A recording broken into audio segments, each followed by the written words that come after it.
को भी नमन करता हूं। और क्योंकि ये मंच है चुनावी, मैं पहली बार आपके मंच, आपके क्षेत्र में चुनावी मंच में चुनावी बात करने और आपसे ताकत मांगने के लिए आया हूं। अब से पहले मैं जितनी बार आया आपके बीच आपको समझाने के लिए या फिर किसी जुल्म जाति के खिलाफ लड़ाई लड़ने के लिए आया, लेकिन सम्मानित साथियों, क्योंकि भारत में लोकतंत्र है, चुनाव होंगे, चुनाव में शक्तियां परिवर्तित होंगी। चुनाव एक बहुत बड़ा पर्व है जो कमजोरों को ताकतवर बनाता है और ताकतवर को अगर जनता चाहे तो मिट्टी में मिला देता है। मैंने अब से पहले हमारे बहुत ही सम्मानित नेतागणों की बात सुनी।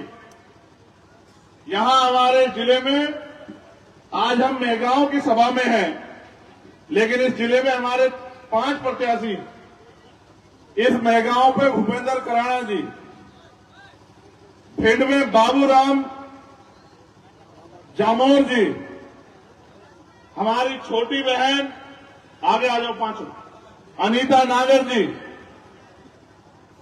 लाहौर हमारे प्रत्याशी हैं अविलाटो कुशवाहा जी, अविलाट कुशवाहा जी, और हमारी 5वीं प्रत्याशी है पूजा नरवटिया जी, जो आज हमारे बीच अभी मौजूद नहीं, उनकी तबीयत खराब है, लेकिन उनके पति यहां हमारे बीच मौजूद। एक बार इन 5 की तरफ देखो,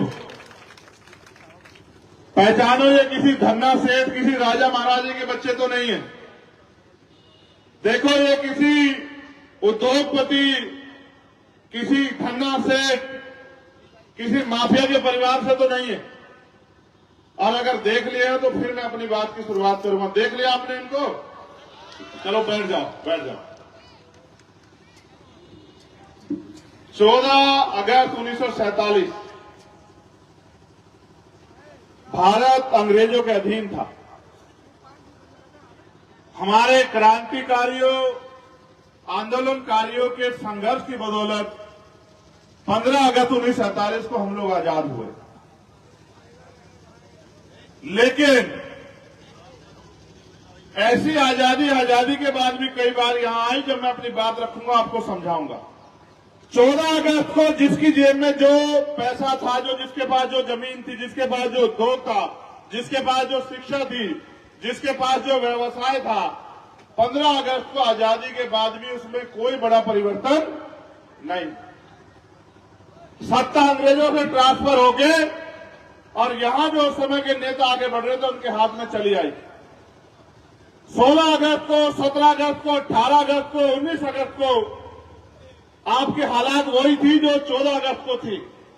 बस एक नाम आजादी आपके साथ जुड़ गया था कि आप अंग्रेजों से आजाद हो गए।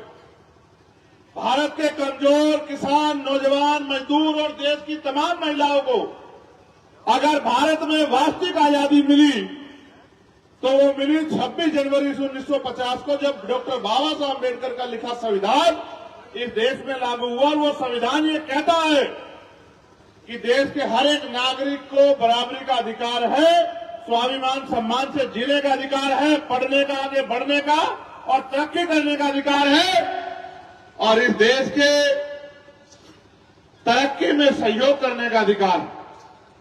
राजशाही में ऐसा नहीं था। जब हम लोगों के अधीन थे, जब अंग्रेजों से पहले हम मुगलों के अधीन थे, मुगलों से पहले हूण, शक, यवन और तमाम लोगों के हम लोग अधीन थे, राजशाही थी, तो राजा का जैसा आदेश आया था हम लोगों को मानना पड़ता था। राजा के दूत आके जो कह देते थे उसके